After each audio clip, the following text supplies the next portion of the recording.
वाशिम जिल्ह्यातील तपोवन येथील गोपाल येवले यांनी 1 एकर क्षेत्रात उन्हाळी काकडीची लागवड केली। मात्र ऐन विक्रीला आल्यावर कोरोना व्हायरस आल्यामुळे राज्यभरात लॉकडाऊन सुरू झालं। त्यामुळे बाजारात दर मिळत नसल्याने हताश झालेल्या शेतकऱ्यांनी काकडी पिकात जनावरे सोडून त्यावर ट्रॅक्टर फिरवला आहे। या काकडी पिकासाठी 50,000 रुपये लागवड खर्च आला असून तोही वसूल झाला नाही। त्यामुळे जिल्हा प्रशासनाने शेतकऱ्यांना आर्थिक मदत करावी अशी मागणी केली आहे। मी एकरभर काकडी लावली। आज इतकी काकडी लावली, बी आणलं, निंदन केलं, वाई केली। आज असा टाइम आला, काकडी तोडली, मार्केटमध्ये नेली, इकडून तिकडून नेली तर पोलीसवाले त्रास देत जात, त्यातून भावही भेटत जाय नाही।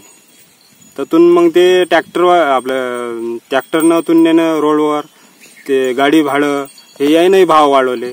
लॉकडाऊन मध्ये असं झालं। शेवटी आज गाई ढोरं ट्रॅक्टर बी घालून दिला। शेवटी आज सरकार आमच्याकडे शेतकऱ्याकडे पाहायला पाहिजे, तर कोणीच असं पाहून नाही राहिलेलं। काय करावं आम्ही? लहानाचे मोठे झाडं केले, सर्व केले, आता शेवटी रळाची पायी आली। शेवटी आज ढोरण ट्रॅक्टर घालून दिला।